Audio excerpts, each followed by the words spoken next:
Hey guys, welcome back to my channel. അപ്പോൾ ഇന്ന് ഞാൻ വന്നിരിക്കുന്നത് നമ്മൾ യൂട്യൂബിൽ ഇടുന്ന വീഡിയോസൊക്കെ എഡിറ്റ് ചെയ്യുന്ന ഒരു ആപ്പിനെ കുറിച്ചാണ്. മിക്കവരും യൂസ് ചെയ്യുന്ന ഒരു ആപ്പാണ് കേട്ടോ ഇത്. അപ്പോൾ FilmoraGoനെ കുറിച്ചാണ് ഞാൻ പറയുന്നത്. അപ്പോൾ ഇതറിയാത്ത ഒരുപാട് പേരുണ്ട്. അപ്പോൾ അവർക്കൊക്കെ ഇത് ഉപകാരപ്പെടുമെന്ന് വിചാരിക്കുന്നു. അപ്പോൾ ഞാൻ അധികം വിശദീകരിക്കുന്നില്ല. നമുക്ക് നേരിട്ട് ആപ്പിലേക്ക് പോകാം. അപ്പോൾ ഈ ആപ്പ് വഴി നമ്മൾ എങ്ങനെയാണ് വീഡിയോസൊക്കെ എഡിറ്റ് ചെയ്യുന്നതെന്ന് നോക്കാം. ആദ്യം നമുക്ക് ഈ ആപ്പ് ഒന്ന് ഓപ്പൺ ചെയ്യണം. അപ്പോൾ ഈ ആപ്പ് നിങ്ങളുടെ ഫോണിൽ ഇല്ലെങ്കിൽ നിങ്ങൾ പ്ലേ സ്റ്റോർ വഴി ഒന്ന് ഡൗൺലോഡ് ചെയ്യുക. അപ്പോൾ നമ്മൾ ആദ്യം ഇത് ഓപ്പൺ ചെയ്യുമ്പോൾ ഇതുപോലെ ഇങ്ങനെ കാണിക്കും. അപ്പോൾ ക്രിയേറ്റർ ന്യൂ വീഡിയോ എന്നുള്ള ഈ ഒരു പ്ലസ് ബട്ടൺ നമ്മൾ ക്ലിക്ക് ചെയ്യാം. അപ്പോൾ ഇതിൽ വീഡിയോ, ഫോട്ടോ, പ്രസറ്റ്, അതുപോലെ FB, ഇൻസ്റ്റ, ഗൂഗിൾ ഇങ്ങനെ ഒരുപാടുണ്ടാവും. ഇതിൽ വീഡിയോസിലുള്ള നമ്മുടെ ഗാലറിയിലുള്ള വീഡിയോ, ഫോട്ടോ എന്നുള്ള നമ്മുടെ ഗാലറിയിലെ ഫോട്ടോസൊക്കെയാണ് ഉണ്ടാവാറ്.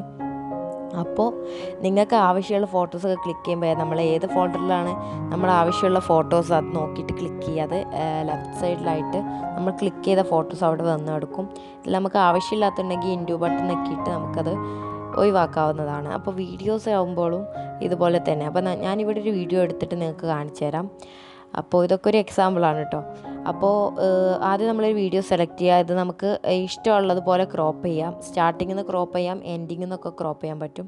ഞാനിതിപ്പോൾ ഒരു 10 സെക്കൻഡ് ആക്കിയിട്ട് ഇത് ക്രോപ്പ് ചെയ്തിട്ടുണ്ട്. ഇനി നമുക്ക് വേറൊരു വീഡിയോയും കൂടി അതുപോലെ ഒന്ന് ചെറുതായിട്ട് കട്ട് ചെയ്തെടുത്ത് ആഡ് ചെയ്ത് കൊടുക്കാം. അപ്പോൾ ഇത് ക്രോപ്പ് ചെയ്തിട്ട് നമ്മൾ ആഡ് ആക്കുമ്പോൾ ലെഫ്റ്റ് സൈഡിൽ വന്നിട്ടുണ്ടാവും. അങ്ങനെ നമുക്ക് ആവശ്യമുള്ള ക്ലിപ്പുകളൊക്കെ ഇങ്ങനെ കട്ട് ചെയ്യുക, അല്ലെങ്കിൽ മുഴുവനായിട്ടുണ്ടെങ്കിൽ എടുക്കുക, അങ്ങനെ ചെയ്യുകയാണ് ചെയ്യുന്നത്.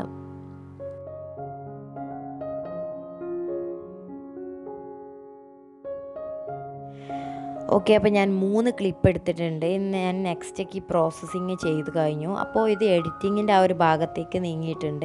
ഇനി നമ്മളിവിടെ 3 ക്ലിപ്പിൽ ഏത് ക്ലിപ്പാണ് നമുക്ക് ഫസ്റ്റ് സെക്കൻഡ് കൊടുക്കേണ്ടതെന്ന് വെച്ചാൽ അതിനെ ടച്ച് ചെയ്തിട്ട് ഇതുപോലെ ഇങ്ങനെ നീക്കി കൊടുക്കാനൊക്കെ പറ്റും.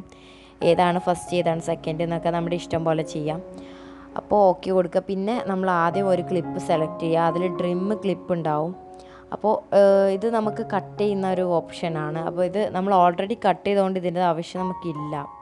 അപ്പോൾ ഞാനിത് കട്ട് ചെയ്യുന്നില്ല. പിന്നെ നമ്മൾ അടുത്തതായിട്ട് ക്രോപ്പാണ്. ക്രോപ്പ് എന്ന് വെച്ചാൽ നമ്മൾ ഇതിൻ്റെ സ്ക്രീന് ചെറുതാക്കണോ വലുതാക്കണോ എന്നുള്ളതൊക്കെ ആ ഒരു സൈസ് കറക്റ്റ് ചെയ്യുന്നതാണ്. അടുത്തത് സബ് ടൈറ്റിലാണ്. സബ് ടൈറ്റിൽ നമ്മൾ ഇതിൻ്റെ ഇടയ്ക്ക് നമുക്ക് എന്തെങ്കിലുമൊക്കെ ഒന്ന് ടൈറ്റിൽ എന്തെങ്കിലുമൊക്കെ എഴുതി കൊടുക്കേണ്ട ആവശ്യമുണ്ടെങ്കിൽ ഇത് വെച്ചിട്ടാണ് ചെയ്യുന്നത്. ഇതിൽ നമുക്ക് ടൈപ്പ് ചെയ്തത് കളർ മാറ്റി കൊടുക്കുക, അതുപോലെ ഈ ഹാൻഡ് റൈറ്റിംഗ് മാറ്റി കൊടുക്കാം. പല ഐറ്റംസും ഉണ്ട് കേട്ടോ. പിന്നെ ഇതിൻ്റെ സൈഡിലായിട്ടുള്ളത് ഓരോ എഡിറ്റിംഗ് ഓരോ ഓപ്ഷൻസുകളാണ്. ഇതൊക്കെ നിങ്ങൾ ചെയ്യുമ്പോൾ തന്നെ നിങ്ങൾക്ക് കുറേയൊക്കെ മനസ്സിലാവും. ഓക്കെ, പിന്നെ നമ്മൾ PIP ആണ്. PIP എന്ന് പറയുമ്പോൾ ഇതിൻ്റെ നടുക്കായിട്ട് നമ്മളൊരു ഫോട്ടോ വെച്ച് കൊടുക്കുക. അതായത് ഒരു വീഡിയോൻ്റെ നടുക്ക് വെച്ച് പെട്ടെന്നൊരു ഫോട്ടോ വരില്ല, അതുപോലെ ഒരു ഫോട്ടോ വെച്ച് കൊടുക്കുന്ന ഒരു ഓപ്ഷനാണിത്. അപ്പോൾ ഞാൻ നിങ്ങൾക്ക് ജസ്റ്റ് ഒന്ന് കാണിച്ചു തരാം. ആദ്യം നമ്മൾ ഗാലറിയിൽ അവിടെ ആ ഒരു ഫോട്ടോയിൽ നിന്ന് ഏതൊരു ഫോട്ടോ സെലക്ട് ചെയ്യാം.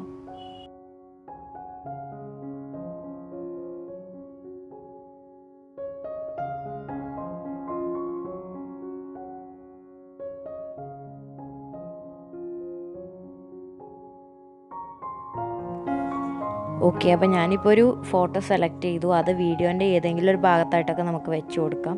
പക്ഷേ ഞാനിത് ജസ്റ്റ് കാണിക്കുന്നുള്ളൂ, ഇത് ഞാൻ വെക്കുന്നില്ല, നിങ്ങൾക്ക് കാണാൻ വേണ്ടിയിട്ടാണ്. അപ്പോൾ അതങ്ങനെയാണ്. പിന്നെ അടുത്തതായിട്ട് നമ്മൾ വോയിസ് ഓവറാണ്. വോയിസ് ഓവർ എന്ന് പറഞ്ഞാൽ ഈ ടാപ്പ് ടു ക്ലിക്ക് ചെയ്തിട്ട് നമ്മൾ സംസാരിച്ചു കൊടുക്കുക. നമ്മൾക്ക് വീഡിയോയിൽ നമുക്ക് സംസാരിക്കേണ്ട ഓപ്ഷന് ഈ ഒരു ഓപ്ഷനാണ്. അപ്പോൾ ഇതിനിടക്കാണ് നമ്മൾ സംസാരിക്കുക. അതിൽ ഡിലീറ്റ് ചെയ്യണേ ഡിലീറ്റ് ചെയ്ത് കൊടുക്കാം. ഇനി അടുത്തത് ഓഡിയോയിൽ ഈ ഫസ്റ്റത്തെ ഈ ഒരു 100% മ്യൂസിക് ഉള്ളത് നമ്മുടെ ഓൾറെഡി ഒരു വീഡിയോക്ക് മ്യൂസിക് ഉണ്ടാവും. ആ ഒരു മ്യൂസിക് കേൾക്കാതിരിക്കാൻ വേണ്ടിയിട്ട് നമ്മൾ മ്യൂട്ട് ചെയ്ത് വെക്കുകയാണ്. അടുത്തത് നമ്മൾ ഈ ഒരു എഫക്റ്റൊക്കെ മാറ്റി കൊടുക്കുന്ന ഒരു ഓപ്ഷനാണ്. അപ്പോൾ ഫിൽറ്റർ, അത് കഴിഞ്ഞിട്ടുള്ളതൊക്കെ പിന്നെ ഓരോ എഡിറ്റിംഗ് ആണ്. ഇതുപോലെ ഓരോ ഡെക്കറേറ്റ് ചെയ്യുന്ന ഓരോ ഓപ്ഷനുകളാണ്. അതിൻ്റെ ഒന്നും ആവശ്യം ശരിക്കും നമുക്കില്ല. ഇതും അതുപോലെയുള്ളൊരു ഐറ്റമാണ്. അതൊക്കെ നിങ്ങൾ ഇത് യൂസ് ചെയ്യുമ്പോൾ തന്നെ നിങ്ങൾക്ക് ഒരുപാട് സ്വയം മനസ്സിലാക്കിയെടുക്കാൻ പറ്റും. പിന്നെ ഞാനിതൊക്കെ ചുരുക്കി പറയുന്നുള്ളൂ. പിന്നെ അടുത്തത് സബ് ടൈറ്റിൽ കഴിഞ്ഞു. ഇത് ടൈറ്റിലാണ്, മെയിനായിട്ടുള്ള ടൈറ്റിൽ. അതായത് നമ്മൾ വീഡിയോൻ്റെ സ്റ്റാർട്ടിങ്ങിൽ കൊടുക്കുന്ന ടൈറ്റിലാണ്. നമ്മളെ വീഡിയോ തുടങ്ങുമ്പോൾ നമ്മുടെ പേര് അതെന്തെങ്കിലുമൊക്കെ കൊടുക്കുന്നുണ്ടെങ്കിൽ ഇത് വഴിയാണ് നമ്മൾ കൊടുക്കേണ്ടത്. അപ്പോൾ ഇത് പല ഓപ്ഷൻസും ഉണ്ട് കേട്ടോ. അത് കഴിഞ്ഞ് അടുത്തത് നമ്മുടെ സ്പീഡാണ്. സ്പീഡ് നമുക്ക് ഈ റെഡിൽ കാണുന്ന ഭാഗമൊക്കെ സ്പീഡ് കൂട്ടാനുള്ളതാണ്. അതുപോലെ ബ്ലൂ കാണുന്നതൊക്കെ വളരെ ലോ ആക്കാനും ഉള്ളതാണ്. അപ്പോൾ സാധാരണ നോർമൽ ആ ഒരു വീഡിയോ എങ്ങനെയാണ് അതുപോലെ തന്നെയാണ്. അപ്പോൾ ഞാനിപ്പോൾ ജസ്റ്റ് കാണിക്കുന്നേ ഉള്ളൂ. അപ്പോൾ അടുത്തത് ഏതാണെന്ന് നോക്കാം. അടുത്തത് റൊട്ടേറ്റാണ്. റൊട്ടേറ്റ് പിന്നെ എല്ലാവർക്കും അറിയാമല്ലോ, വീഡിയോ എങ്ങനെ ചെയ്യാനോ അങ്ങനെ ചെയ്യാമെന്നൊക്കെ ഉള്ളത്. ഓക്കെ, പിന്നെ അടുത്തത് നമുക്ക് നോക്കാം. അടുത്തത് അഡ്ജസ്റ്റിൽ നമ്മൾ ബ്രൈറ്റ്നെസ് അതുപോലെ കോൺട്രാസ്റ്റ് അതൊക്കെ കൂട്ടി കൊടുക്കുന്ന ഷാർപ്പ് അതൊക്കെ കൂട്ടി കൊടുക്കാനുള്ളൊരു ഐറ്റമാണ്.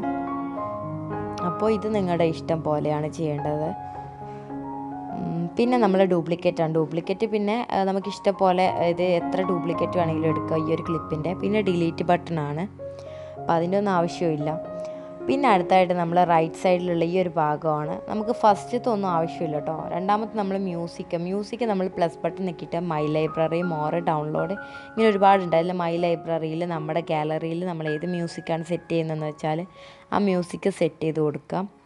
നമുക്കിഷ്ടപ്പെട്ടൊരു മ്യൂസിക് സെറ്റ് ചെയ്ത് സെലക്ട് ചെയ്യുക. അത് എത്രത്തോളം ക്രോപ്പ് ചെയ്യണം, അത് ഏത് വരെ ചെയ്യണം എന്നുള്ളതൊക്കെ നമ്മുടെ ഇഷ്ടം പോലെ ചെയ്ത് കൊടുക്കാം. പിന്നെ അടുത്തത് ട്രാൻസിഷനാണ്. അപ്പോൾ ഇതിൽ നമ്മുടെ ക്ലിപ്പിൻ്റെ ഇടയ്ക്കായിട്ട് പ്ലസ് ബട്ടൺ ഉണ്ട്. അത് ക്ലിക്ക് ചെയ്തിട്ട് പ്രീസെറ്റ് എന്ന് ലെഫ്റ്റ് സൈഡിലുള്ളത് ക്ലിക്ക് ചെയ്യുക. അപ്പോൾ ഇതിൽ നമ്മൾ ഓരോ വീഡിയോ അടുത്ത വീഡിയോയിലേക്ക് പോകുമ്പോൾ നമുക്ക് ഓരോ വെറൈറ്റി ആയിട്ട് മാറി ആ ഒരു സെറ്റിങ്സ് ഒരു വെറൈറ്റി ആയിട്ട് മാറ്റാനുള്ള ഒരു ഐറ്റമാണ്. അതിനിപ്പോൾ എന്താ പറയുകയെന്ന് എനിക്കറിയില്ല. അപ്പോൾ അങ്ങനെ ചെയ്യുന്നതാണ്. ഓക്കെ, ഇനി ബാക്കിയുള്ള ഐറ്റംസ് ഒന്നും ഒരു യൂട്യൂബ് വീഡിയോ എഡിറ്റ് ചെയ്യുന്നതിന് നമുക്ക് ആവശ്യമില്ല ശരിക്കും പറഞ്ഞാൽ. അപ്പോൾ ഇത്രയേ ഉള്ളൂ നമ്മുടെ കാര്യങ്ങൾ. ഇനി അടുത്ത് നമ്മൾ റൈറ്റ് സൈഡിൽ സേവ് ബട്ടൺ കൊടുക്കുകയാണ് ചെയ്യുന്നത്. അപ്പോൾ നമുക്ക് സേവ് ചെയ്ത് കൊടുക്കാം. അപ്പോൾ സേവിങ് ചെയ്യുമ്പോൾ കുറച്ച് ലോങ് വീഡിയോ ഒക്കെ ആണെങ്കിൽ നല്ല ടൈമിങ് എടുക്കും. അപ്പോൾ സേവ് ചെയ്ത് കഴിയുമ്പോൾ ഇതുപോലെ വരും. ഇതിൽ നമുക്ക് സേവ് ടു ക്യാമറ റോൾ എന്നുള്ള ആ ഒരു ഓപ്ഷൻ ക്ലിക്ക് ചെയ്താലാണ് ഇത് നമ്മുടെ ഗാലറിയിലേക്ക് സേവ് ആവുക. മോറൊക്കെയാൽ നമുക്ക് എവിടേക്കെങ്കിലൊക്കെ ഷെയർ ചെയ്ത് കൊടുക്കാൻ പറ്റും. അപ്പോൾ ഇത് ഞാനിപ്പോൾ ഗാലറിയിൽ സേവ് ചെയ്ത് കൊടുത്തിട്ടുണ്ട്. അപ്പോൾ ഇത്രയേ ഉള്ളൂ നമ്മുടെ ഫിലിമോറഗോൻ്റെ എഡിറ്റിങ്. ഒരു സാധാരണ എഡിറ്റിംഗ് ആണ് ഞാൻ ഇപ്പോൾ നിങ്ങൾക്ക് പറഞ്ഞു തന്നത്. അപ്പോൾ ഇപ്പോൾ ഈ ഒരു ആപ്പ് തുറക്കുമ്പോൾ മൈ സേവ് പ്രോജക്റ്റ് ഉണ്ടാവും. അതിലുണ്ടാവും നമ്മൾ ചെയ്തിട്ടുള്ള ആ ഒരു ക്ലിപ്പ് ഉണ്ടാവും, സേവ് ചെയ്ത ആ ഒരു ഭാഗം. അപ്പോൾ ഇത്രയേ ഉള്ളൂ. അപ്പോൾ ഈ വീഡിയോ നിങ്ങൾക്ക് ഇഷ്ടപ്പെട്ടെന്ന് വിചാരിക്കുന്നു. അപ്പോൾ ഇഷ്ടപ്പെട്ടിട്ടുണ്ടെങ്കിൽ എൻ്റെ ചാനൽ നിങ്ങൾ സബ്സ്ക്രൈബ് ചെയ്യാൻ മറക്കരുത്. സബ്സ്ക്രൈബ് ചെയ്താൽ മാത്രം പോരാ, കൂടെ വരുന്ന ആ ബെല്ലൈക്കൺ ബട്ടൺ ഓൾ എന്ന ഓപ്ഷനിൽ ക്ലിക്ക് ചെയ്തിടാം. ഓക്കെ, എന്നാലും ഞാനിടുന്ന വീഡിയോസൊക്കെ നിങ്ങൾക്ക് നോട്ടിഫിക്കേഷനായിട്ട് വരുള്ളൂ. അപ്പോൾ നിങ്ങൾ എൻ്റെ വീഡിയോ നിങ്ങൾ താഴെ കമൻറ്റ് ചെയ്യാനും മറക്കരുത്. അതുപോലെ മാക്സിമം ഷെയർ ചെയ്യുക, അപ്പോൾ ലൈക്കും ചെയ്യുക. അപ്പോൾ താങ്ക് യു സോ മച്ച്. അടുത്ത വീഡിയോയിൽ കാണാം. ബൈ.